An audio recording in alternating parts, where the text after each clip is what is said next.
ఈ సమయంలో నీవు సిద్ధంగా ఉండాలి. మొదట నీవు సిద్ధపడి నీతో కూడా కలిసి ఆ సమూహమును మనం ఏం చేయాలంట? సిద్ధపరచాలి. తర్వాత సిద్ధపరిచి ఊరుకోవటం కాదు, వారికి నువ్వు ఎలా ఉండాలంట? కావలివై ఉండాలంట. మనం ఎలా ఉండాలి? కావలి అయి ఉండాలి. ఒక కాపరి తాను సిద్ధపడాలి, తనను కలిసే సమూహాన్ని సిద్ధపరచాలి, ఇంకా వారికి కావలి అయి ఉండాలి. ఇది కాపరి యొక్క బాధ్యత, కాపరి యొక్క పని. కాబట్టి ఈ పనిలో మరి జాగు చేయక మనం చాలా జాగ్రత్తగా వివేకం కలిగి ఉండాలి అని దేవుని వాక్యం సెలవిస్తూ ఉంది. దీనిని గురించి మరి మరొక చోట ప్రస్తావించిన క్రొత్త నిబంధనలో హెబ్రీయులకు రాసిన పత్రికలో సిద్ధపాటుని గురించి రాయబడిన మాటలో 13వ అధ్యాయంలో ఒక చక్కని మాట రాయబడింది. హెబ్రీయులకు రాసిన పత్రిక 13వ అధ్యాయం 20వ వచనం కాదు చదువుకుందాం. హెబ్రీ 13, గొర్రెలకు గొప్ప కాపరి అయిన యేసు అను మన ప్రభువును నిత్యమైన నిబంధన సంబంధముగు రక్తమును బట్టి మృతులలో నుండి లేపిన సమాధానకర్తయగు దేవుడు యేసు క్రీస్తు ద్వారా ఏంటంటే తన దృష్టికి అనుకూలమైన దానిని మనలో జరిగించుచు ప్రతి మంచి విషయములోను తన చిత్త ప్రకారము చేయుటకు మిమ్మును సిద్ధపరచునుగాక. దేవునికి స్తోత్రం కలుగునుగాక. హల్లెలూయా, హల్లెలూయా. ఇక్కడ ఎవరి గురించి ప్రస్తావించింది? గొర్రెల గొప్ప కాపరి అయిన యేసు అను మన ప్రభువును నిత్యమైన నిబంధన సంబంధముగు రక్తమును బట్టి మృతులలో నుండి లేపిన సమాధానకర్తయగు దేవుడు యేసు క్రీస్తు ద్వారా తన దృష్టికి అనుకూలమైన దానిని చెప్పాలా? ఏంటంట అంటే చదివితే మీకు అర్థం కాదా?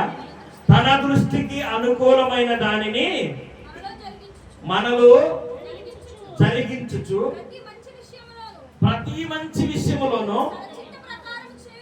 ఎవరి చిత్త ప్రకారం చెప్పండి, ఎవరి చిత్త ప్రకారం?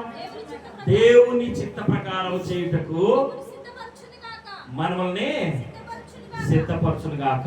అందుకు ఒప్పుకుంటారా? మీరందరూ ఒప్పుకుంటారా? దేవునికి స్తోత్రం కలుగునుగాక. హల్లెలూయా, హల్లెలూయా. రోజు ప్రభు నీతో చెప్పుచున్న మాట ఏంటంటే, ఒక సేవకునితో మాట్లాడుతున్నాడు, ఒక విశ్వాసితో మాట్లాడుతున్నాడు, ప్రభువుని ఎరిగిన నీతో మాట్లాడుతున్నాడు. ఆయన ఏం చెప్తున్నాడంటే, ఈ వాక్యాన్ని గురించిన ఒక చిన్న ఉపమానం మీ ముందుకు తీసుకొస్తాను. మనం ఏదైనా ఒక విందుకు పిలువబడ్డామంటే, ఒక ఫంక్షన్కి, ఒక పెళ్లికో, ఇంకా ఒక మంచి ఇల్లు ఓపెనింగ్కో, ఏదైనా ఒక విందుకు పిలువబడిన తర్వాత, విందుకు పిలువబడ్డామంటే మనం ఆ విందు ప్రధానికి మనం బంధువులమని, ఆత్మీయులమని, అవసరమైన వారిమని పిలువబడతాం. అంతేనా కాదా? చెప్పండి. కాబట్టి ఎందుకు పిలువబడిన మనకి ఆయన మనల్ని ప్రేమించి మనకు ఒక గొప్ప స్థానాన్ని ఇచ్చాడు అనుకో. బాగా విన్నామా? ఏదైనా ఒక పెళ్లికి వెళ్ళి కాడ మనకు కొంత పెత్తనాన్ని ఇస్తారు. మన భాషలో చెప్పాలని ఇష్టపడుతున్నారు, అర్థం అవ్వాలని. కొంత పెత్తనాన్ని, కొన్ని బాధ్యతలను, మనకు భాషలో బాధ్యతలు, మరొక భాషలో పెత్తనాలు, ఇంకా ఇంకా ఏదైనా ఒక బరువు, ఒక విలువైన ఆ ప్రధాని, ఆ పిలువబడిన ఆయన కి పిలిచిన ఆయన కొన్ని బాధ్యతలు ఇస్తే వాటిని చేసే విషయంలో మనం ఎలా ఉంటాం? చాలా ఆతృతగా ఉంటాం. అక్కడ ఉన్న వారికి అందరికీ కూడా, ఇదిగో నేను ఈ విషయంలో, ఇదిగో ఈ భోజనాలన్నీ నాకు అప్పచెప్పాడు, ఈ భోజనాల కార్యక్రమం అంతా నాకు అప్పచెప్పాడు, ఇదిగో ఈ పెళ్లి కార్యక్రమం అంతా నాకు అప్పచెప్పాడు, ఇదిగో ఈ కార్డులు వచ్చేదల్లా నాకు అప్పచెప్పాడు. ఇలాగా ప్రతి సందర్భానికి కూడా మనం ఏదైతే బాధ్యతలు తీసుకుంటామో అది చేసే విషయంలో మనకి అప్పచెప్పిన ఆయనకి ఏ నింద రాకోకుండా ఉన్నట్లు, ఆయనకి ఏ సమస్య రాకోకున్నట్లు, ఆయన మెచ్చుకునేలాగా జరగబో ఆ విందు మంచి అద్భుతంగా జరిగేలాగా ఉండటానికి మనం సాయశక్తులు ఏం చేస్తాం? ప్రయత్నం చేస్తాం. ఈ సమయంలో ప్రభు సంఘములోనికి పిలువబడిన నీతో ప్రభు చక్కగా నిన్ను ప్రేమించి, ఏంటంట, నిన్ను ప్రేమించి ఆయన నీకు కొంత బాధ్యతను ఇవ్వాలని ఇష్టపడుతున్నాడు. ఆయన తన సంఘములో తన బిడ్డల మధ్య తాను పిలుచుకున్న ఈ విందులో నీకు కొన్ని బాధ్యతలు ఇవ్వాలని ఇష్టపడుతున్నాడు. దానికి అంగీకరించి ఆ యోగ్యులుగా ఉన్న మీతో మొదట మీరు అంగీకరించారా లేదా? అంగీకరించిన చెప్పకూడదామా? చెప్పకూడదు. అందుకని ఒక వాక్యం రాయబడింది, కోతెంతో విస్తారం కోసేటి పనివారు పొదువాయినని ఒక రైతు అంటున్నాడు కదా. ఒక యజమానుడు కోసే పనివారు లేరని ఆయన ఆందోళన పడతా ఉన్నాడు. కోత చాలా విస్తారంగా ఉంది, పనివారు కావాలంటున్నాడు. ఈ సమయంలో దేవుడు కూడా సిద్ధపాటుని గురించి చెప్తున్నాడు. సిద్ధపాటుని గురించి నువ్వు సిద్ధపడాలా, నీతో కలిసే సమూహాన్ని సిద్ధపరచాలా. నీకెందరైతే ఎదురవుతారో వారందరూ నువ్వేం చేయాలా? సిద్ధపరచాలా. అలాగా సిద్ధపరిచే అనుభవం కలిగి ఉండాలా. ఏ విషయంలో సిద్ధపరచాలా? ఏ ఆలోచన కలిగి సిద్ధపరచాలా? దేవుని చిత్తాన్ని ఎరిగి సిద్ధపరచాలా. హెబ్రీయులకు రాసిన పత్రిక 13వ అధ్యాయం 20వ వచన భాగంలో కింద రాయబడిన మాటలు ఏంటంట? ఆయన చిత్తానుసారముగా ఏంటంట? ఆయన చిత్తానుసారముగా మీరు ప్రతి విషయంలోనూ మీరు సిద్ధపరచాలా, మీరు సిద్ధపడాలా అని దేవుని వాక్యం సెలవిస్తా ఉన్నాం. ఈ ఎవరినయ్యా సిద్ధపరిచేది? నువ్వు సిద్ధపడు, మమ్మల్ని సిద్ధపరచు చాలు అంటారా? చెప్పండి, మీకు అర్థమవుతుందా? నేను సిద్ధపడి మిమ్మల్ని సిద్ధపడితే సరిపోదు. ఇక్కడ దేవుని ఉద్దేశం ఏంటంటే, నాకు ఏదైతే ఇచ్చాడు, నేను సిద్ధపడ్డానో, నేను మిమ్మల్ని సిద్ధపరిచాను. మీకు దేవుడు మిమ్మల్ని ప్రేమించి ఆయన విందుకు పిలిచి మీకు అప్పచెప్తున్న పని ఏంటంటే, మీకు ఎదురవుతున్నారే వారిని మీరు ఏం చేయాలంట? సిద్ధపరచాలి. ఎవరు ఎదురవుతారయ్యా? చూడండి, ఎవరు ఎదురవుతారంటే, ఒక చిన్న ఉపమానం. ఒక బ్రాహ్మణ కులానికి చెందిన ఆయనంట ఒక గొర్రెను మేపుకుందామని ఒక గొర్రెని సంతకెళ్ళి కొనుక్కొని సంకలో పెట్టుకుని వస్తున్నాడంట. ఏంటంట? సంకలో పెట్టుకుని వస్తున్నాడంట. ఒక నలుగురు దొంగలు అనుకున్నారంట ఆ గొర్రెని కాజేయాలనుకున్నారంట. ఈ కాజేయాలనుకునే వాళ్ళు మరి యుక్తిగా ఉంటారు కదా. నేర్పరి ఎవరో చెప్పమంటారా? ఈ దొంగే నేర్పరి, తన పనిలో నైపుణ్యత కలిగి ఉంటాడు. వీళ్ళు నలుగురు ఒక ప్లాన్ చేసుకున్నారు. ఏమని? అబ్బాయి, నువ్వు పలానా చోటుండు, నువ్వు పలానా చోటుండు, అలా నలుగురు 4 చోట్ల అన్నారు. ఉండి వారి యొక్క ఉద్దేశం ఏంటంటే, వారితో పాటు నడుచుకుంటూ వచ్చే వారితో కలిసి ముందుకు నడుస్తూ అలాగే వస్తూ వారి ప్లాన్ అమలు చేయడానికి ఇష్టపడుతున్నారు. ఒక చోట వాడు ఎదురయ్యాడు. ఫస్ట్గా మొదటి వాడు ఎదురయ్యాడు. వాడిని ఏమని పిలుస్తారు? సరే, నాకు పెద్దగా పిలుపులు శాస్త్రి గారు పెద్దగా తెలియదు, క్షమించాలి. శాస్త్రి గారు ఎక్కడి నుంచి వస్తున్నారు? సంతకెళ్ళి గొర్రెని తెచ్చుకున్నాను అన్నాడంట. ఏంటంట? సంతకెళ్ళి మేపుకుందామని గొర్రె పిల్లలు తెచ్చుకుంటున్నాను అన్నాడంట. ఆయన అన్నాడంట, ఏమయ్యా సంతకెళ్ళినోడు గొర్రె పిల్లలు తెచ్చుకోకుండా కుక్క పిల్లలు తెచ్చుకున్నాడు, నీ కళ్ళు ఏమన్నా పోయినాయి, ఏంటో మసుకొచ్చింది అని అన్నాడంట. గొర్రె పిల్ల కాదయ్యా, నీ సంకలం ఉందే కుక్క పిల్ల అయ్యా అన్నాడంట. నువ్వు పొరాడు గడ్డి పెట్టంట. సరే, మరి కొంత దూరం పోయినాక ఇంకొకటి అన్నాడంట, శాస్త్రి గారు ఎక్కడి నుంచి వస్తున్నారు? సంతకెళ్ళి గొర్రెని తీసుకొస్తున్నారు కదా, ఎదురయ్యేవాళ్ళ మన మంచి బలి వాళ్ళు పొలతలు కూడా అన్నాడంట. నేను పోతాను కానీ నీ సంఖలో ఉన్నది కుక్క పిల్ల సరిగ్గా చూసుకొని గొరుకుద్ది అని అన్నాడంట. నీ సంఖలో ఉన్నది కుక్క పిల్ల, దాంతో జాగ్రత్త అన్నాడంట. ఈడోడు నాకు కుక్క పిల్ల అంటాడు అని చెప్పి కొంచెం ఆలోచన వచ్చిందంట. వీళ్ళందరికీ ఏదన్నా అయింది, నన్ను ఓడిస్తారు ఏదో అనుకున్నాడంట. ఇంకొంచెం దూరం వచ్చాడంట. వాడన్నాడంట, శాస్త్రి గారు ఎండను కూడా వస్తున్నారు, ఎక్కడి నుంచి వస్తున్నారు అంటే, నేను సంతకెళ్ళి గొర్రెని కొనుక్కొస్తున్నా అన్నాడంట.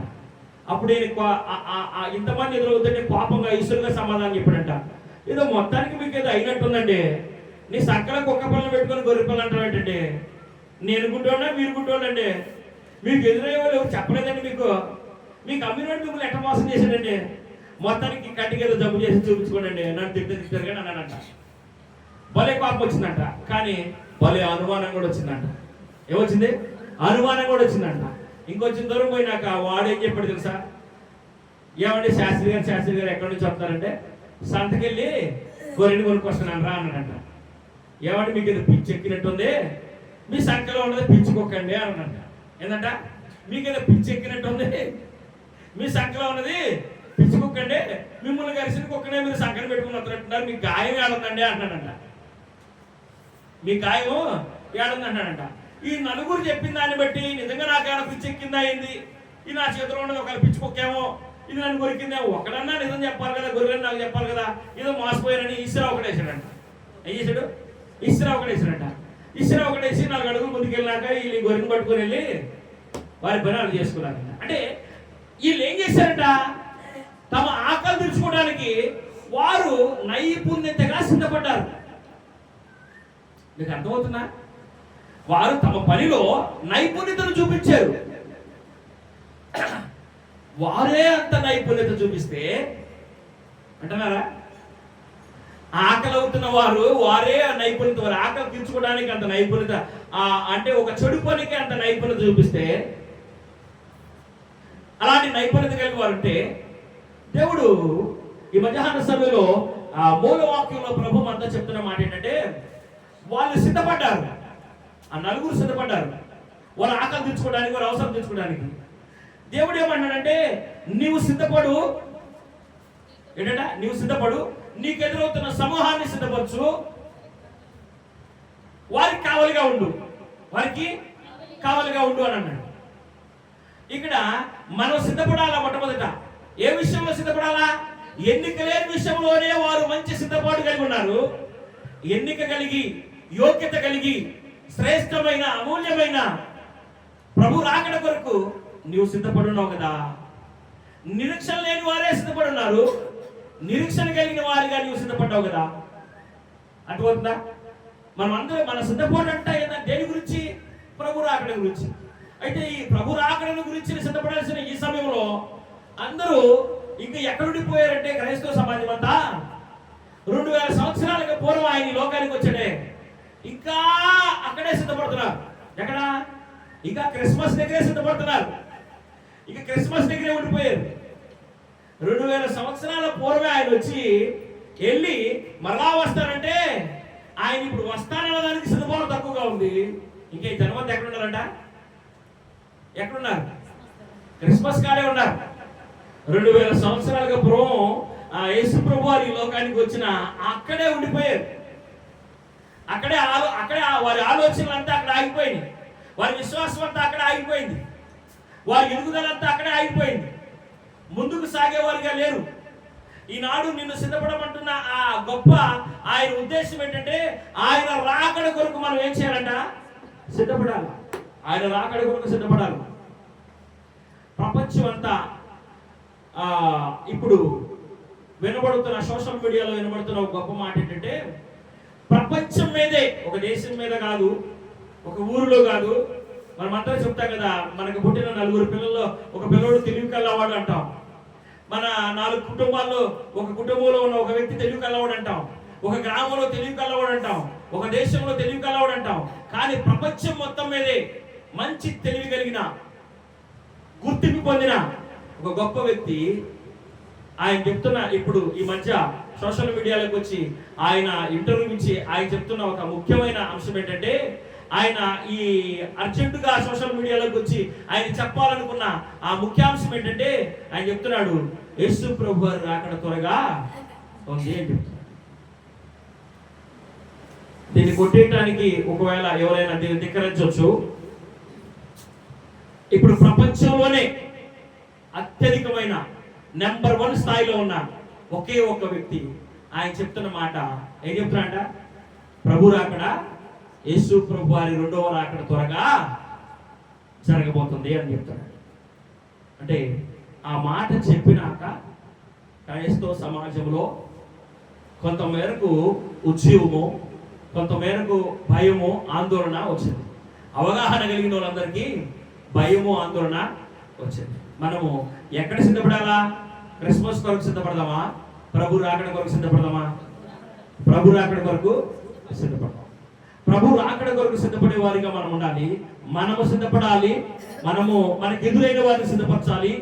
మనకు ఎదురైన వారిని సిద్ధపరిచేమలే అని వాళ్ళ చూస్తూ ఉండుకోకుండా వారిని ఏం చేయాలంట? గమనించాలి. వారి మీద నీవు ఒక బాధ్యత కలిగి ఉండాలి. అది ఏ విధంగా? మీరు బాగా గమనించండి. నేను ఒక ఉదాహరణ చెప్తాను. ఇది ఎలా ఉంటుందంటే, నాకు ఒక 4 పిల్లలు ఉన్నారు. నేను ఒక ఊరికి బయలుదేరాను. ముందుగా వారిని వాళ్ళ అమ్మగారు స్నానాలు చేయించి మంచి కొత్త బట్టలు వేసి తల దువ్వి చక్కగా వాళ్ళని అలంకరించింది, సిద్ధపరిచేసింది. తర్వాత మేము సిద్ధపడ్డాము. మేము సిద్ధపడి మేము ప్రయాణమై వెళ్ళేలోపు ఒకరెళ్ళి కొంచెం మట్టిలో కూర్చున్నారనుకో, ఒకరెళ్ళి తమ బట్టలు పాడు చేసుకున్నారనుకో, మరలా వారిని సిద్ధపరచడానికి మరలా మాకు కొంత సమయం పడుతుంది. ఈలోపు ట్రైన్ వచ్చి పోవచ్చేమో. ఒకవేళ మాలో ఒకరు ఆడుకుంటా మరొక చోటకి వెళ్ళారనుకో పిల్లలు, ఈలోపు ట్రైన్ వచ్చి వెళ్ళిపోయిందేమో. నీకు అర్థమవుతుందా? అట్లాగే రక్షణ అనే రైలు బండి వస్తుంది, రక్షణ అనే రైలు బండి వస్తుంది, రెండో రాకడనే రైలు బండి వస్తుంది. మనం అందరం ఏం చేయాలంట? సిద్ధపడి ఉండాలి. ఏ విషయంలో సిద్ధపడి ఉండాలా? ఎన్నిక లేని విషయంలో కాదు, ఎన్నిక లేని ఆకలి తీర్చుకునే విషయంలో ఆ 4 సిద్ధపడి ఉన్నారు. ఆ సిద్ధపాటులోనే నైపుణ్యతలు చూపించిన వారు వాళ్ళు. కానీ నీవెరిగిన నీ దేవుడైన సర్వాధికారి అయిన యేసు ప్రభువు వారు నిన్ను హెచ్చరిస్తున్నప్పుడు, నిన్ను పురుగొల్పుతున్నప్పుడు నీవు సిద్ధపడాలి. నిన్ను ప్రేమించి ఆయన నీకు ఒక బాధ్యత ఇస్తున్నాడు. నీవు పిలువబడిన ఈ గొప్ప విందులో, నీవు పిలువబడిన ఈ గొప్ప సంఘములో, నువ్వు పిలువబడిన ఆయన పేరు పెట్టి పిలువబడిన ఈ సంఘములో, ఈ సమాజంలో, ఈ క్రైస్తవ సమాజంలో, ఈ సంఘములో నిన్ను ప్రత్యేకించి ప్రేమించి ఆయన నీకు ఒక గొప్ప బాధ్యతను ఇస్తున్నాడు. పెళ్లిలో చేతులు పట్టడానికి తల్లిదండ్రులకి అధికారం ఉంటుంది క్రైస్తవ వివాహాల్లో. రెండవదిగా తల్లిదండ్రులు కాకపోతే మేనమామని పిలిపిస్తారు. చెప్పాలి, మీకు అర్థమవుతుందా?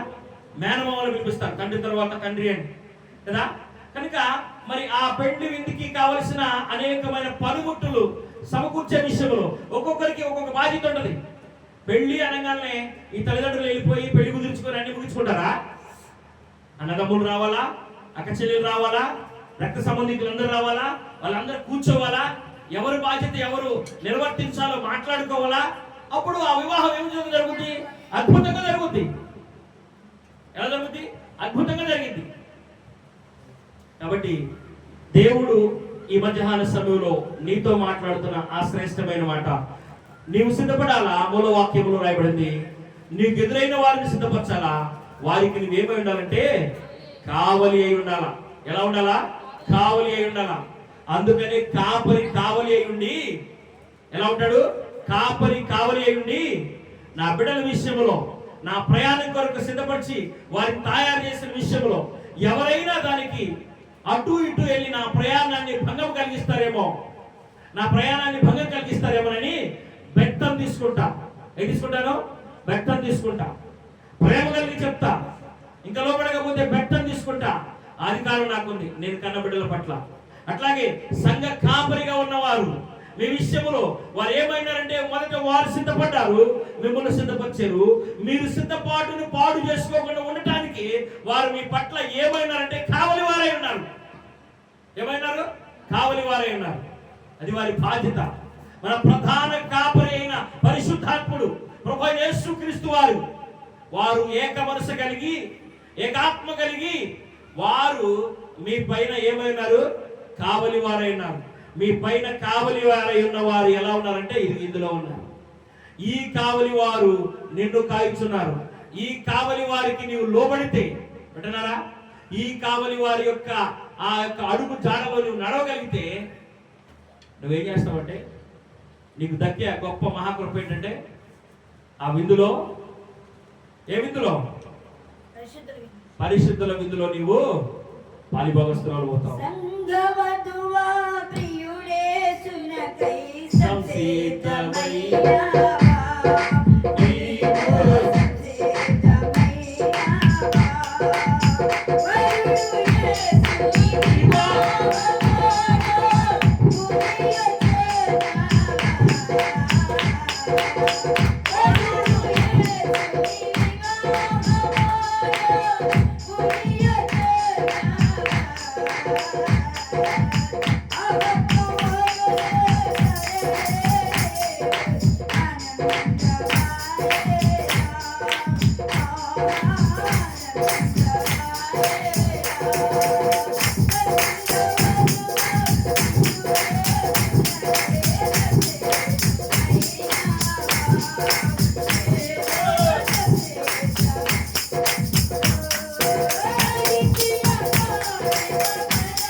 చిన్న సందర్భాన్ని మీ ముందుకు తీసుకొచ్చి వాక్యాన్ని ముందుకు చేస్తాను, క్లుప్తంగా చెప్తాను.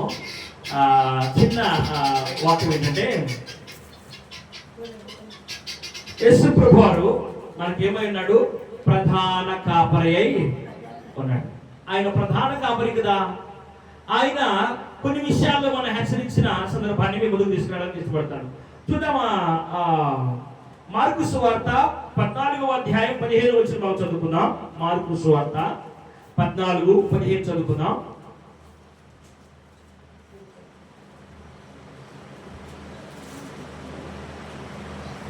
అతడు సామగ్రితో సిద్ధపరచబడిన గొప్ప మేడగదిని చూపించును. అక్కడ మన కొరకు సిద్ధపరచుడని చెప్పి తన శిష్యులలో ఇద్దరిని పంపెను. దేవునికి స్తోత్రం కలుగును గాక. హల్లెలూయా, హల్లెలూయా. ఏంటంట? అతను ఏమి సిద్ధపరిచాడంట? మేడగదిని సిద్ధపరిచాడు. ఎందుకు సిద్ధపరిచాడంట? పస్కా కొరకు సిద్ధపరిచాడు. ఆయన చెప్తున్నాడు, నీ పలానా చోటకెళ్ళు, పలానా వారిని కలువు, అతనికి చెప్పు, ప్రభు పస్కా ఎక్కడా అని అడుగు. అతడు ఒక మంచి గదిని చూపిస్తాడు. అది మన పస్కా కొరకు, మన విందు కొరకు సిద్ధపరచి ఉంది. ఉందా లేదా? ఒక మంచి గొప్ప గదిని చూపిస్తాడు, మేడ గదిని. అది ఏం చేయబడింది? సిద్ధపరచండి. పరిశుద్ధాత్ముడు ఈ మధ్య పేతురు యోహాను పంపించినట్లుగా, ఏంటంట? పేతురు యోహాను పంపించినట్లుగా మీ దగ్గరికి నన్ను పంపించాడు. ప్రభువు నిన్ను అడుగుతున్నాడు, ప్రభు పస్కా ఎక్కడని పెట్టినారా? ఆయన గది ఎక్కడ అని అడుగుతున్నాడు. ఆయన గది నువ్వు సిద్ధపరచవా? దేవునికి స్తోత్రం కలుగును గాక. హల్లెలూయా, హల్లెలూయా. ఆయన గది సిద్ధంగా ఉందా? ఆయన గది సిద్ధంగా ఉందా? చూడండి, ప్రభు ఈ మధ్యాహ్న సమయంలో ఆయన రాకడ సమీపంగా ఉంది కనుకనే నేను ప్రేమించి నేను అడుగుతున్నాడు. ఒక మనిషి దగ్గరికి ఇద్దరు మనుషులు పంపించాడు. మీరు వెళ్ళి ఒక వ్యక్తిని కలవండి, ప్రభు పస్కా ఎక్కడ అని అడగండి. అతను ఒక మేడ గదిని చూపిస్తాడు. ఆ గది ఏం చేయబడిందంటే సిద్ధపరచబడింది. ఆ గది సిద్ధపరచబడింది. నీ హృదయం అనే గది సిద్ధపరచబడిందా? నీ హృదయం అనే గది సిద్ధపరచబడిందా? నీ హృదయం అనే గది సిద్ధపరచబడి ఉంటే ఆ గదిలో ప్రభు కొలువు ఉండాలనుకుంటున్నాడు. అక్కడ ఆయన తాను నివసించాలనుకుంటున్నాడు. అక్కడ ఆయన పస్కాని, ఆ పండుగను, ఆ భోజనాన్ని అక్కడ చేయాలనుకుంటున్నాడు. ఇక్కడ మీకు ఒక విషయం తెలుసో తెలీదు, ఆయన ఒకరిని ప్రేమించి సిద్ధపరచడానికి వెళ్ళాడు. పొట్టి జక్కయ్యని వెళ్ళి అతను కూడా యేసుని చూడబోయాడు. మేడి చెట్టు ఎక్కాడు. ప్రభు వెళ్ళి, జక్కయ్య నువ్వు దిగిరా, నేడు నీ ఇంట నేను బస చేయవలసి ఉంది. ఆయన బస చేయడానికి వచ్చాడు. అప్పుడు ఆయన ఏమైనాడంట? అన్యాయస్తుడై ఉన్నాడంట. ఏంటంట? ప్రభు పిలిచినప్పుడు అతను అన్యాయస్తుడై ఉన్నాడంట. ఈరోజు నన్ను పిలుస్తున్నాడు ప్రభు, నేను ఒకవేళ అన్యాయస్తుడై ఉన్నానేమో. ప్రభు చక్కెని పిలిచినప్పుడు అన్యాయస్తుడై ఉన్నాడు.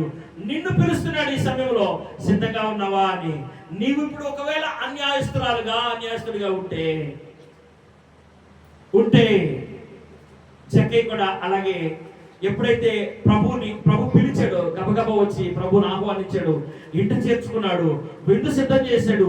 విందు ముగించే సమయానికి అనేకులు ఎవరిని గురించి గుసగుసలాడుతున్నారంట? ఎవరి గురించి? దేవుని గురించి. ఇలాంటి అన్యాయస్తుడితో దేవుడు భోజనం చేయటయా అంటున్నాడంట కదా. ఒకసారి జ్ఞాపకం తీసుకోండి, దేవుడికి ఎంత నింద, ఎంత అవమానం. ఎవరి వల్ల? జక్కీ వల్ల. జక్కీని దేవుడు ప్రేమించాడు. జక్కీని దేవుడు పరిమళ వాసనగా చేయాలనుకున్నాడు. కానీ అట్టి జక్కయ్య వలన ప్రభుకి ఏం కలుగుతుందంట?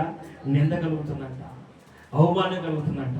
అక్కడున్న ఎన్నిక లేని వారు, అక్కడున్న మూర్ఖులు, అక్కడున్న శాస్త్రులు, పరిచయులు, అలాంటి వారందరూ, అక్కడ ఆయనతో పాటు ఉన్న వారందరూ కూడా యేసు ప్రభు అంటే బోధకుడు, నీతిమంతుడు కదా, ఇలాంటి వారితో కూర్చొని భోజనం చేయటమా, ఇలాంటి వారి ఇంటికి వెళ్తామా, ఇదేంటి అని ప్రభువుని నిందిస్తున్నప్పుడు అప్పుడు అది అతని చెవులు పడింది. ఎవరి చెవున? జక్కయ్య చెవులు పడింది. జక్కయ్య పరుగున ప్రభు దగ్గరికి వచ్చి, ప్రభువా, అన్యాయస్తున్నాయి, నన్ను నువ్వు ప్రేమించేవా? నా ఇంటికి వచ్చావా? నన్ను బట్టి నీకు నింద వద్దు ప్రభువా. నా నిందకు కారణమైన నీవు నా ఇంట చేరడానికి ఆటంకంగా ఉన్నా, ఇంతమంది చదువుకుంటున్నా, ఇదిగో నా హృదయాన్ని నేను శుద్ధి చేసుకుంటా, ఇదిగో నా ఇంటిని నేను శుద్ధి చేసుకుంటా, ఇదిగో నా ఇంటిని నేను శుభ్రం చేస్తా, నేను సిద్ధపరుస్తానయ్యా. ఇదిగోనయ్యా, ఎవరి అంతా నేను అన్యాయంగా తీసుకున్నానో ఇదిగో ఇచ్చేస్తా, ఇదిగో నేను మిగతాది బయట పారబోస్తా. నాకు కావాల్సింది నీతికరమైంది నా ఇంట్లో ఉండాలి. నీకు అవమానకరమైంది వద్దు, మూటలు బయట పారబోస్తాడు, మూటలు బయట పారబోస్తాడు. ఈ మధ్యాహ్న సమయంలో సిద్ధపాటు అంటే ఇలా ఉంటుంది. సిద్ధపాటు అంటే ఇలా ఉంటుంది. వచ్చాడు కదా ఆయన, నువ్వు కూడా పక్కన ఒక గదిలో ఉండు, నా గది చాలా విశాలమైంది, నేను చాలా సంపాదించాను, ఈ గది వరకు నీకులే, ఈ మిగతాదంతా నేను దాచుకుంటాలే అని ఆయన అన్నాడా? అల్లా జక్కయ్యలాగా ఉండాలి మనం. ప్రభు మనల్ని ప్రేమించి జక్కయ్యలాగా ఉండాలని ఈ మధ్యాహ్న సమయంలో నీ పేరు పెట్టి నీ ఇంటికి రావాలని, నీ హృదయంలోనికి రావాలని, నిన్ను సిద్ధపరచాలని, నీ ఇంటిని సిద్ధపరచాలని, నీ ఇంటిని బాగు చేయాలని, నీ ఇంటినున్న రోగులు బలహీనలను బాగు చేయాలని, నీ ఇంటి మీద ఉన్న అన్యాయం అనే నిందను తొలగించాలని, నీ ఇంటి మీద ఉన్న జాగ్రత్త అనే నిందను తొలగించాలని, నీ ఇంటి మీద ఉన్న దొంగ అనే నిందను తొలగించాలని ఆయన నీ దగ్గరికి వచ్చాడు, ఆయన నీ ఇంటికి వచ్చాడు. యేసు ప్రభువు వారి మధ్యాహ్న సమయంలో ప్రభు స్వరం నీ దగ్గరికి వచ్చిందంటే నిన్ను బాగు చేయాలని, నిన్ను ఆదరించాలని, నిన్ను బలపరచాలని, నీ మీద ఉన్న నింద తొలగించాలని ఆయన వచ్చాడు. అనేకులు నిన్ను అసహించుకుంటున్నారు కదా, అనేకులకు నువ్వు నిందగా అసహ్యంగా ఉన్నావు కదా, అనేకులకి హేయమైన వ్యక్తిగా ఉన్నావు కదా, నీ మృతవాసనను పోగొట్టాలని ఆయన నీ ఇంటి చేరి ప్రభు స్తోత్రం కలుగునుగా. హల్లెలూయా, హల్లెలూయా. ఆయన ఏ ఇంట ప్రవేశిస్తే ఆ ఇంట్లో మృతులు లేచి గంతులు వేశారు, ఆ ఇంట్లో మృతులు లేచి గంతులు వేశారు. కాబట్టి ఈ మధ్యాహ్న సమయంలో జక్కయ్య తన ఇంటిని ప్రభు రాకతో సిద్ధం చేసుకున్నాడు. కాబట్టి మనతో ప్రభు మాట్లాడుతున్నాడు చక్కని మాట. నేను ఒక మాట చదివించి వాక్యాన్ని ముగిస్తాను. లోకాసువార్త 22వ అధ్యాయం, లోకాసువార్త 22వ అధ్యాయం 39వ వచనం బాగా చదువుకుందామా? 39వ వచనం బాగా చదువుకుందాం. 22:39. తరువాత ఆయన బయలుదేరి తన వాడుక చొప్పున ఒలీవ కొండకు వెళ్ళగా శిష్యులను ఆయన వెంట వెళ్ళి ఆ చోట చేరి ఆయన వారితో, మీరు శోధనలో ప్రవేశించుకున్నట్లు ప్రార్థన చేయుడని చెప్పి వారి యొద్ద నుంచి రాతి చేతితో విసిరితే ఎంత దూరం వెళ్ళిందో అంత దూరం వెళ్ళి ఆయన మోకరించి ప్రార్థన చేసుకున్నాడంట. చాలు చాలు చాలు. ఈ మాట వినండి అమ్మా. యేసు ప్రభువు గురించి ఎబ్రీయులకు రాసిన పత్రికలో మనం చదువుకున్న ఆ 13 అధ్యాయం 20 వచ్చిన భాగంలో రాయబడిన మాట ఏంటంటే ఈ మాటే రాయబడింది. ఆయన ఏమై ఉన్నాడంటే సిద్ధపరిచేవాడై ఉన్నాడు, కావలి కాసేవాడై ఉన్నాడు. తన చిత్తానుసారంగా మన ప్రతి ఆలోచన, ప్రతి నడక, ప్రతి ప్రవర్తన ఉండటానికి ఆయన సిద్ధపరచడానికి ఆయన కావలివాడై ఉన్నాడు. అందుకనే కావలివాడై ఉన్న ఆయన దొంగ వచ్చే యాల మెలుగుగా అంటాడు. అందుకనే ఆయన చెప్తున్నాడు, మీరు శోధనలో ప్రవేశించుకున్నట్లు మెలుగుగా ఉండి ప్రార్థన చేయండి అని చెప్తున్నాడు. కనుక మరి సేవకులుగా ఉన్నవారు ఒక విశ్వాసిని గద్దించినా అది అసూయతో కాదు, ద్వేషంతో కానే, ప్రేమతోనే. పిచ్చి మొక్కమా, నువ్వు శోధనలో పడుకోకుండా, నీ కుటుంబం శోధనలో పడుకోకుండా, ఏంటట నువ్వు శోధనలో పడుకోకుండా, నా తండ్రి, నా నాయన, నా బంగారమా, నువ్వు శోధనలో పడుకోకుండా నువ్వు మెలుగుగా ఉండి ప్రార్థన చేసుకో. సాతాను నిన్ను నీ కుటుంబాన్ని గోధుమల వల్లే జల్లించే సమయం ఆసన్నమైంది. అది ఆర్థికంగా, ఆత్మీయంగా, ఆరోగ్యపరంగా, ఉద్యోగపరంగా, వ్యాపార పరంగా, మానసికంగా, దాంపత్యపరంగా నిన్ను చల్లించి అల్లరి చేసే సమయం ఆసన్నమైంది. నీ బిడ్డల ఆరోగ్యాన్ని దొంగిలించే సమయం ఆసన్నమైంది. నీ కుటుంబంలో అలధనలు రేపే సమయం ఆసన్నమైంది. అందుకనే నిన్ను ప్రేమించిన యేసయ్య ఈ సమయంలో ఈ అంతర్శబ్దం ద్వారాగా నువ్వు ఎక్కడుండి ఈ స్వరము నీకు వినపడ్డా అది నీకు వినిపిస్తున్నాడంటే నీ సమయం ఆసన్నమైంది. ప్రభు నిన్ను హెచ్చరిస్తున్నాడంటే నీవు శోధనలో పడుకోకుండా మెలకుగా ఉండి ప్రార్థన చేయమని నేను హెచ్చరిస్తున్నానంటే నీకు సాతాను నిన్ను పొంచి ఉంది నిన్ను అల్లరి చేయడానికి, నిన్ను అవమానం చేయడానికి.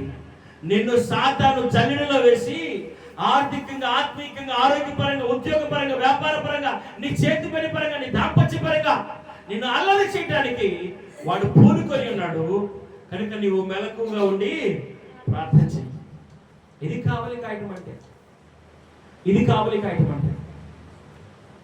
నీ బిడ్డల కొరకు నువ్వు వేకుజాము లేచి ప్రార్థన చేయాలి. నీ భర్త కొరకు నువ్వు వేకుజాము లేచి ప్రార్థన చేయాలి. నీ భార్య బిడ్డల కొరకు నువ్వు వేకుజాము లేచి ప్రార్థన చేయాలి. ఇది శ్రేష్టమైన పని. అయ్యా, ఇదిగో నా బిడ్డల్ని, నా భార్యని నీ చేతులుగా చెప్తున్నా, నా కుటుంబాన్ని నీ చేతులుగా చెప్తున్నా, ఇదిగో నా భర్త పరిపాటలు నీ చేతులుగా చెప్తున్నా. ఈ రోజు, ఈ నెల, ఈ మాసం, ఈ సంవత్సరం మా పరిపాటలు నీ చేతులుగా చెప్తున్నా. మాకు నీవే ఆశ్రయం, మాకు నీవే ఆశ్రయం. ఎలాగా మెలకుగా ఉండి ప్రార్థన చేయమని చెప్పాడంట. నిద్రపోయారంట. ఏం చేశారు? నిద్రపోయారు. మరలా వచ్చాడు, తట్టి లేపాడు, ప్రార్థన చేయి, మెలకుగా ఉండి ప్రార్థన చేయి. మరలా నిద్రపోయారు. ఈసారి వచ్చి పిలిచేటప్పుడు సాతాను రానే వచ్చిందా? సాతాను రాగానే వీరత్వం చూపిద్దామని వరలో ఉన్న కత్తి తీసి కసక్క నరికాడంట. చెవుదే కింద పడిందంట. ఎవరిదే? పేతురయ్య. ఒక సైనికుడు చెవు ఏం చేశాడు? కత్తి తీసి, వరలో ఉన్న కత్తి తీసి చెవు నరికాడంట. అప్పుడు చెప్పాడంట, నీకు కలగబో శోధన కత్తితో జయించలేవు రప్పించోడా. వింటారా? చెప్పాను కదరా, మారొచ్చేరే నాయన, ప్రార్థన చేసుకుంటారా, శోధన వస్తుంది తల్లి, ప్రార్థన చేసుకోమ్మా, శోధన వస్తుంది. అమ్మా, ఇదిగో నీ ముందున్న వాళ్ళకి చెప్పానమ్మా, వెళ్ళలేదమ్మా, వాళ్ళు శోధనలో పడ్డారమ్మా, వారి కుటుంబం ఏమైందో చూడమ్మా, వారు ఏమైపోయారో చూడమ్మా. సహోదరుడా, నీ ముందున్న వారి కుటుంబాన్ని హెచ్చరించినప్పుడు నువ్వు ఉన్నావు కదా, నువ్వు విన్నావు కదా, వారి కుటుంబం ఇప్పుడు ఏమైంది, వినిన వారు ఎలా ఉన్నారు చూడన్నా. కత్తి తీసి దూరితే పని కాదమ్మా, ఏంటట అని ఆ చెవుని తీసి అతికిచ్చాడంట ప్రభు. దేవుని స్తోత్రం కలుగును. హల్లెలూయా, హల్లెలూయా, హల్లెలూయా. కనుక శోధనలో పడకోకుండా మనల్ని విడిపించేది కత్తి కాదు. అన్నారా? అయితే అక్కడ ఉన్న వాళ్ళు ధనవంతులు కూడా ఉన్నారు, వారి ధనం కాదు. బలవంతులు కూడా ఉన్నారు, వారి బలం కాదు. మనము శోధనలో పడకోకుండా ఉండాలంటే మనల్ని ఏం విడిపించింది? ప్రార్థన విడిపించింది. కాబట్టి ప్రార్థనలో విడువక మనము విసుగు చెందక నిత్యము ప్రార్థించే వ్యక్తులుగా ఉండాలి.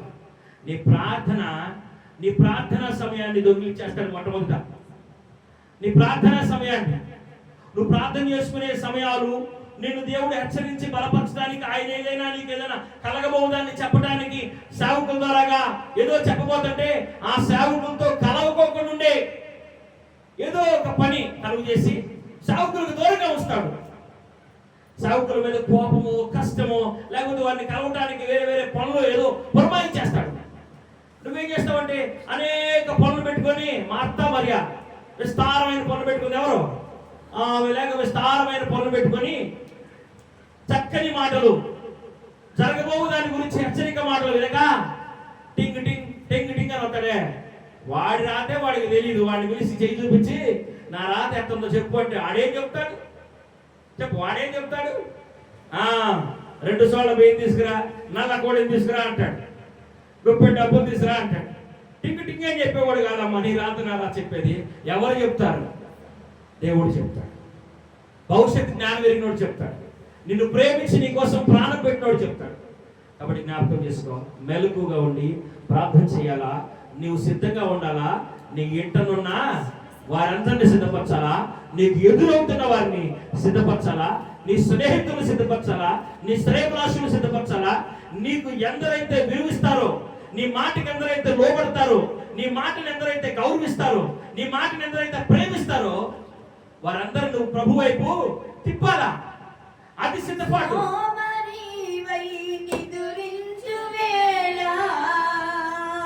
సొంపుగా పయనించి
అర్ధరాత్రి ప్రభు రాక వచ్చింది. ఆ రాకడి కొరకు మనం ఏం చేయాలా? సిద్ధపడి ఉండాలా. కనుక ఏ సిద్ధపాటు కలిగి ఉండాలా? మరొకసారి చెప్తాను, వాక్యాన్ని ముగిస్తాను. ఒక చిన్న మాట మనం చదివిన హెబ్రీయులకు రాసిన పత్రికలో ఆ మాట మరొకసారి చదువుకొని వాక్యాన్ని ముగిద్దాం.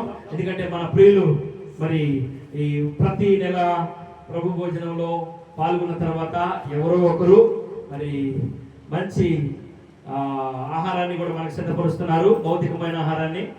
కనుక మరి ఆ కార్యక్రమం సిద్ధపరచబడింది. ఈ కార్యక్రమం కూడా సమృద్ధిగా మీరు భుజించారనుకుంటున్నా. హెబ్రీయులకు రాసిన పత్రిక 13వ అధ్యాయం 20 వచనం చదవండి. గొర్రెల గొప్ప కాపరి అయిన యేసు అను మన ప్రభువును నిత్యమైన నిబంధన సంబంధమగు రక్తమును బట్టి మృతులలో నుండి లేపిన సమాధానకర్తయగు దేవుడు యేసుక్రీస్తు ద్వారా తన దృష్టికి, బాగా వినాలమ్మా, తన దృష్టికి, యేసుక్రీస్తు ద్వారా తన దృష్టికి అనుకూలమైన దానిని మనలో జరిగించుచు ప్రతి మంచి విషయములో తన చిత్త ప్రకారము చేయుటకు మనల్ని ఏం చేయను గాక? సిద్ధపరచును గాక. ఈ మాటకు లోబడి వాళ్ళంతా బిగ్గరగా చప్పట్లు జనపడతామా? హల్లెలూయా, హల్లెలూయా, హల్లెలూయా. నీవు సిద్ధపడాలి. నీ ఇంటున్న వారిని సిద్ధపరచాలి, నీకు ఎదురవుతున్న వారిని సిద్ధపరచాలి. ఇది నీకు నిన్ను ఆహ్వానించి, నిన్ను ప్రేమించి, నీకు ఒక ఆధిక్యతను, ఒక బహుమానాన్ని, ఒక గొప్ప విలువైన బాధ్యతనిచ్చాడు ఆయన. ఇది మన పని ఏంటట? ఒక క్రైస్తవునిగా, ఒక క్రైస్తవ పుట్టుక కలిగిన వారిగా మనం ఏం కలిగి ఉండాలంట? ఈ పని కలిగి ఉండాలా. మనము సిద్ధపడాలా ప్రభు రాకడ కొరకు. ఆయన చిత్తానుసారంగా ప్రతి మంచి విషయంలోనూ మనం ఏం చేయాలనుకున్నాడంటే ఆయన సిద్ధపరచాలి అనుకున్నాడు. ఎవరి చిత్తానుసారంగా? ఆయన చిత్తానుసారంగా. కాబట్టి ప్రభు చిత్తానుసారంగా మనం ప్రభు చిత్తాన్ని తెలుసుకోవాలంటే ఎలా ఉంటుంది? దేవుని వాక్యంలో ఉంటుంది. ఎవరు చెప్పగలరు? పరిశుద్ధాత్ముడు దేవుని సేవకుల ద్వారా మనకి చెప్పగలరు. కాబట్టి వాక్యం ముగించే ముందు మరి ఒక్కొక్క మాట నేను ఒక చిన్న మాట మీద పంచుకోవాలనుకుంటున్నా. అదేంటంటే, ఒక సేవకులుగా ఉన్న నేను, మీకంటే ఒకవేళ వయసులో చిన్నవాడిని అయినా, కొన్ని విషయాల్లో చిన్నవాడిని అయినా, నేను అనేక పర్యాయములు మిమ్మల్ని దండించాలని, మిమ్మల్ని గద్దించాలని, మిమ్మల్ని ప్రేమించాలని ఆ బాధ్యత నేను కలిగి ఉన్నా. అర్థమవుతుందా? ఇక్కడికి అనేకులు వస్తూ ఉంటారు. వచ్చిన ప్రతి వారిని సిద్ధపరచడానికి ప్రయత్నం చేస్తాం. నిలబడిన ప్రతి వారిని సిద్ధపరుస్తాం. నిలబడిన వారిని ప్రతి వారిని సిద్ధపరిచిన ప్రతి వారి పట్ల కావలి వారమై ఉంటాం. ఏమై ఉంటాం? కావలి వారమై ఉంటాం. సిద్ధపరిచి కావలి వారిగా ఉండకపోతే వారి సిద్ధపాటు ఏమైపోతా ఉంటది? వ్యర్థమైపోతా ఉంటది. ఇత్తనం పెట్టొచ్చినాక వింటున్నారా, ఒక చేను మీద ఉన్న రైతు వెళ్ళి మెత్తగా దున్ని చక్కగా చేను అంతా అనుకూలంగా మార్చేసి విత్తనం వేసి మర్చిపోయాడు అనుకో. నేను విత్తనం వేసి వెళ్ళి మర్చిపోయాను, కోతకాలానికి వెళ్దాం అనుకున్నాను అనుకో, ఏమైనా ప్రయోజనం ఉంటుందా? ఏమి ప్రయోజనం ఉండదు. నీ పైన ఒక సేవకుడిగా ప్రభు నియమించిన ఒక నాయకుడు ఉన్నాడంటే ఆ నాయకుడు ఏ విధంగా ఉంటాడంటే నీకు ఎప్పుడు ఏది అవసరమో ప్రభు ఆత్మ ద్వారాగా అతడు నీకు బోధిస్తూ ఉంటాడు, అతడు నీకు అందిస్తూ ఉంటాడు. కనుక మనం ఎవరికి లోబడి ఉండాలా? అదే అధ్యాయంలో ఉంది, ఈ పై నాయకులకు మీరు లోబడి ఒడ్డుడి అని అంటున్నాడు. అర్థమవుతుందా? కనుక ఈ విషయాన్ని మనం జ్ఞాపకం చేసుకోవాలి. మనందరికీ ప్రధాన కాపరి అయిన మంచి గొర్రెల కాపరి అయిన ప్రభు యేసుక్రీస్తు వారికి మనం ఏమై ఉండాలా? లోబడి ఉండాలా. లోబడి ఉంటే మనకు కలిగే ప్రయోజనాలు ఏంటంటే, యెహోవా నా కాపరి నాకు ఏమీ కలగదు, పచ్చిక గల చోట్ల ఆయన నన్ను పరుండ చేస్తున్నాడు, శాంతికరమైన జలముల యొద్ద నన్ను నడిపించున్నాడు. నీవు శాంతిగా ఉండాలి అంటే ఆయన నడిపిస్తాడు. ఇంకా గడాంత కాలపు లోయల్లో నేను సంచరించినా కానీ ఏ అపాయములకు నేను భయపడను. కారణం ఏంటంటే ఆయన నాకు కాపరి అయి ఉన్నాడు. నీకు ఆయన కాపరిగా ఉండాలా. నువ్వు ఎక్కడున్నా కానీ నీకేమీ కాకుండా ఉండాలంటే ఆయనే నీ కాపరిగా ఉండాలా. ఆయనే కాపరిగా ఉండాలి. ఆయన పచ్చిక గల చోట్ల మనల్ని పరుండ చేయించున్నాడు, శాంతికరమైన జలముల యొద్ద మనల్ని నడిపించాలనుకుంటున్నాడు. నీ పక్కన 1000 మంది పడినండి, ఇప్పుడు పక్కన 10,000 మంది కూలిన అపాయం నీ ఎంతకి రానే రాదు. ఎందుకు రాదంటే ఆయన కాపరిగా ఉన్నాడు, ఆయన్ని కాపరిగా ఉన్నాడు, ఆయన నిన్ను సిద్ధపరిచాడు. నీ పని ఏంటంటే నీవు ఏ విషయంలో అయితే సిద్ధపడ్డావో ఆ విషయంలో నీకు ఎదురైన వారిని వేచారంట సిద్ధపరచాలి. నువ్వు సిద్ధపరిచి ఊరుకుంటే బాగోదు సుమి. వారి పట్ల ఏమై ఉండాలా? కావలి వారై ఉండాలా. నీ భర్త పట్ల నువ్వు కావలి వారిపై ఉండాలా. వదిలేసి నేను ఉంటానంటే వద్దు, అది మన పని కాదు. నీవు సిద్ధపడాలా. అసలు మొదట నీకే సిద్ధపడ లేకపోతే నీ భర్తను ఎలా సిద్ధపరచగలవు? నీ పిల్లలు ఎలా సిద్ధపరచగలవు? నీ అన్నదమ్ములు ఎలా సిద్ధపరచగలవు? నీ అక్క చెల్లెలు ఎలా సిద్ధపరచగలవు? ప్రభు చెప్పింది ఏదైనా చేయగలవా? ఏమీ చేయలేవు. బలా మంచి దాసురాలా అని ఆయన అనగలడా? అనలేడు. ఎందుకంటే ఆయన వచ్చినాక ఒక పని కూడా నువ్వు చేయలేదు. ఒక వ్యక్తికి రక్షణ ఇచ్చాడంటే ఆ వ్యక్తి రక్షించబడిన తర్వాత తన కుటుంబాన్ని సిద్ధపరచుకోవాలా.